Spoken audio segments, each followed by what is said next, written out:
जय हिंद। बुंदेलखंड न्यूज़ 24 में आप सभी का स्वागत है। मैं डॉक्टर फिरोज खान। कल शाम को एक बहुत ही दुखद खबर हम लोगों के सामने आई। इस खबर में पता चला कि वरिष्ठ कांग्रेसी नेता और प्रवक्ता राजीव त्यागी जी का भारत के एक जाने माने न्यूज़ चैनल आज तक पर डिबेट के 1 घंटे के अंदर दिल का दौरा पड़ने से उनकी मौत हो गई। ये खबर पूरे देश को झकझोरने वाली है, पूरे देश को हिलाने वाली है, क्योंकि एक न्यूज़ चैनल पर डिबेट के दौरान लगभग 1 घंटे के अंदर एक वरिष्ठ कांग्रेसी नेता की मृत्यु हो गई दिल का दौरा पड़ने से। ये मौत राजीव त्यागी जी की नहीं, बल्कि अपनी मर्यादा में रहने वाले उस शालीन व्यक्तित्व की है जो डिबेटों में शायद ही कभी अमर्यादित भाषा का प्रयोग करते हुए देखा गया हो। टीवी चैनल पर हम लोग शाम से लगातार उत्तेजित करने वाली इन डिबेट्स को देखकर आनंद महसूस करते हैं, लेकिन इसी डिबेट ने आज एक वरिष्ठ व्यक्ति की जान ले ली। बुंदेलखंड न्यूज़ 24 इस प्रकार की डिबेटों को, जिसमें लोगों को उत्तेजित किया जाता है, उनका समर्थन नहीं करते। इस डिबेट के दौरान आप देख सकते हैं कि भारतीय जनता पार्टी के प्रवक्ता संबित पात्रा जी लगातार चिल्लाकर एक अमर्यादित शब्दावली का प्रयोग कर रहे हैं। बार बार वरिष्ठ प्रवक्ता राजीव त्यागी जी के लिए जयचंद जैसे शब्दों का प्रयोग कर रहे हैं। कांग्रेस हो या भारतीय जनता पार्टी, ये इस देश को चलाने के लिए पार्टी बनाई गई हैं। इन पार्टियों का काम है कि एक सत्ता में रहेगी, दूसरी विपक्ष में रहेगी, और दोनों सत्ता और विपक्ष मिलकर इस देश को आगे बढ़ाएं। लेकिन इस तरीके से हमला करना, अमर्यादित भाषा का प्रयोग करना, ये ना तो इस देश के लिए, ना इस समाज के लिए, और ना इस देश की गरिमा के लिए उचित है। आइए देखते हैं आज तक चैनल पर जो डिबेट हुई, उसमें संबित पात्रा जी क्या बोल रहे हैं।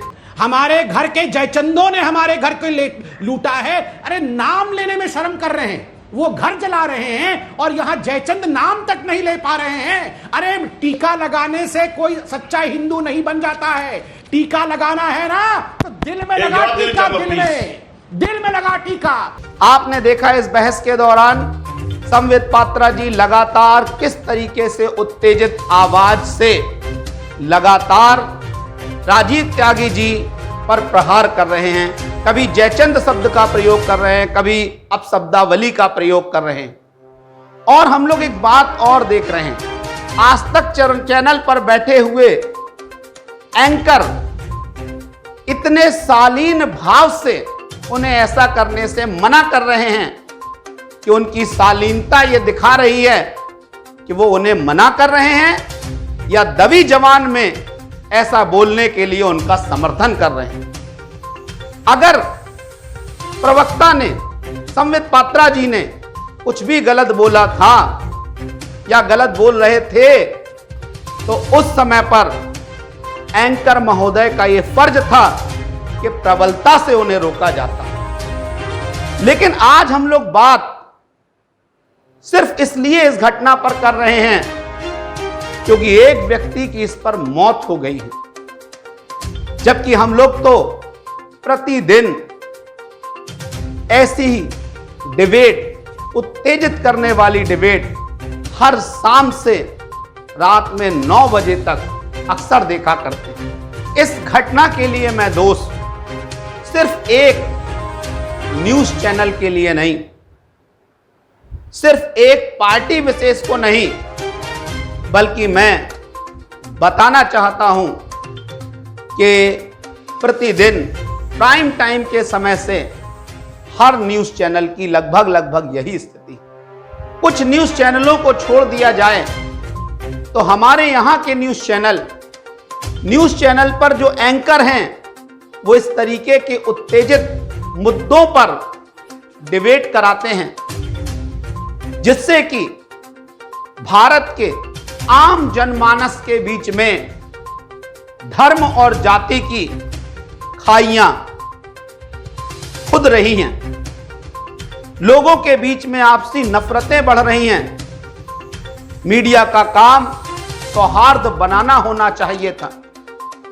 कोई घटना घट रही है उस पर धैर्यवान तरीके से, सकारात्मक तरीके से डिबेट कराना होना चाहिए, परंतु यह बात किसी से छुपी नहीं है। यहां बात कांग्रेस पार्टी और भारतीय जनता पार्टी की नहीं है। यह तो आज नहीं तो कल या इससे पहले होना ही था। यह बात सिर्फ राजीव त्यागी जी से नहीं है।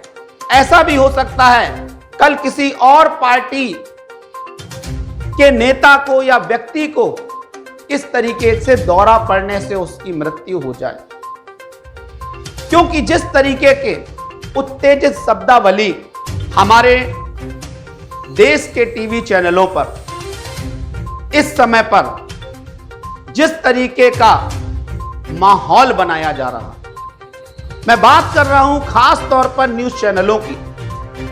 इन न्यूज चैनलों पर डिबेट के दौरान जिस प्रकार का माहौल बनाया जाता है, देश में हो रही घटनाओं को जिन्हें मीडिया को संयमित तरीके से दिखाना चाहिए, उन पर उत्तेजित बहस कराई जाती है। कहीं ना कहीं इन वजहों से देश में दंगे भी फैल सकते हैं। देश में लोगों की जान माल को नुकसान हो सकता है, लेकिन सिर्फ टीआरपी के लिए, ज्यादा से ज्यादा टीआरपी पाने के लिए बहुत सारे न्यूज चैनल इस डिबेट को हर शाम को कराते हैं, जहां पर मुद्दा अक्सर हिंदू मुसलमान हुआ करते हैं, जाति धर्म हुआ करते हैं। मुझे लगता है कि इस समय न्यायपालिका को ऐसे न्यूज चैनलों के लिए गाइडलाइन जारी करना चाहिए जिनके इस तरीके की उत्तेजित डिबेटों के वजह से दंगे भड़क सकते हैं या फिर सामाजिक एकता के ताने बाने को नुकसान पहुंच सकता है। टीवी न्यूज चैनलों पर डिबेट में बैठे हुए नेताओं या विशिष्ट व्यक्तियों के द्वारा जिस तरीके की अमर्यादित भाषा का प्रयोग किया जा रहा है, कहीं ना कहीं वर्तमान समय में हमारे समाज में रहने वाले लोगों पर उसका स्पष्ट प्रभाव देखा जा सकता है।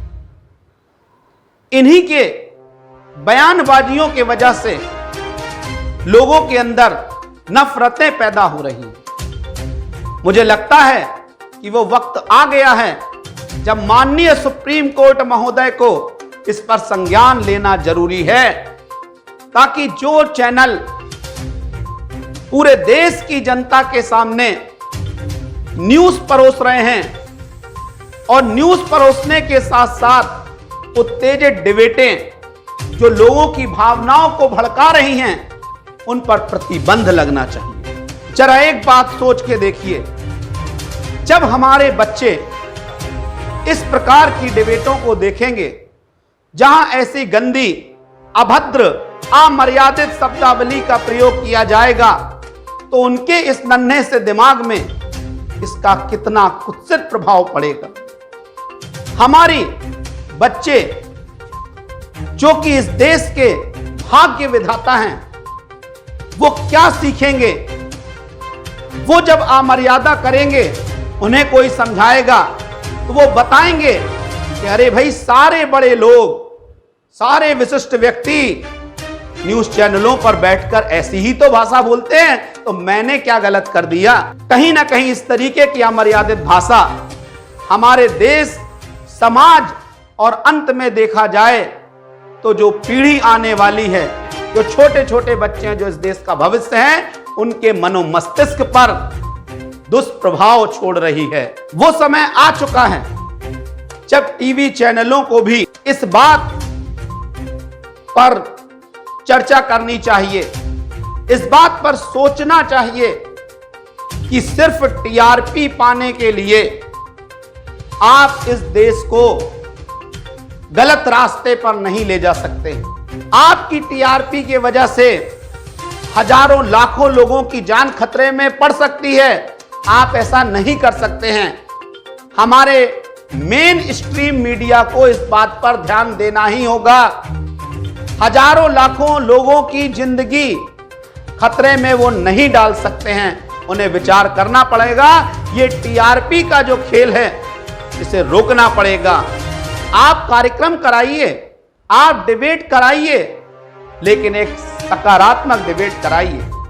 अगर कोई विशिष्ट व्यक्ति या फिर कोई भी नेता या कोई भी पत्रकार अमर्यादित, उत्तेजित भाषा का प्रयोग करता है तो आपको उसका बायकॉट करना चाहिए, क्योंकि अगर यही चलता रहा, इस देश में नफरत इतनी ज्यादा फैल जाएगी जब इस देश को नुकसान के अलावा कुछ नहीं मिलेगा। इस समय जब हम लोग न्यूज चैनल देखते हैं तो महसूस करते हैं कि नेताओं के जहरीले बयानों से ज्यादा जहर तो कहीं ना कहीं टीवी चैनलों के माध्यम से आम जनता को परोसा जा रहा है।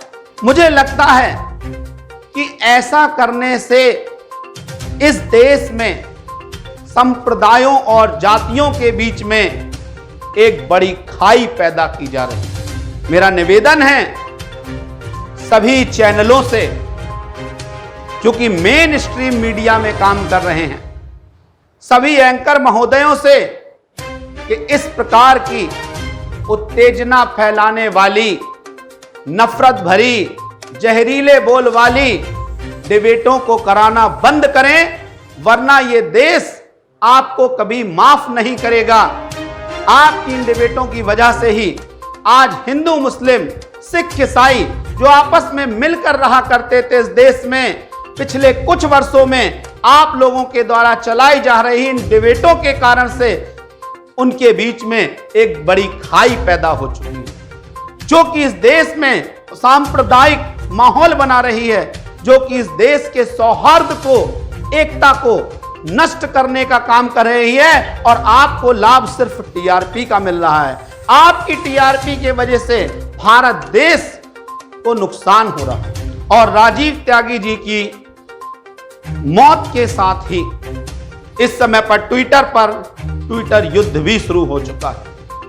लोग बड़ी संख्या में ट्विटर पर ट्रेंड करा रहे हैं कि न्यूज चैनलों के द्वारा दिखाई जाने वाली उत्तेजित बहसों से इस प्रकार की घटनाएं आगे भी हो सकती हैं। मैं फिर से कहूंगा कि यहां पर मेरी बात किसी पार्टी विशेष, किसी चैनल विशेष के समर्थन या विरोध में नहीं है, बल्कि मेरी बात सिर्फ इस भारतवर्ष में सौहार्द और एकता का माहौल बनाए रखने के लिए, क्योंकि सौहार्द और एकता का माहौल ही हमारे देश को आगे बढ़ाएगा, विश्व गुरु बनने की राह पर ले जाएगा। जय हिंद, जय भारत।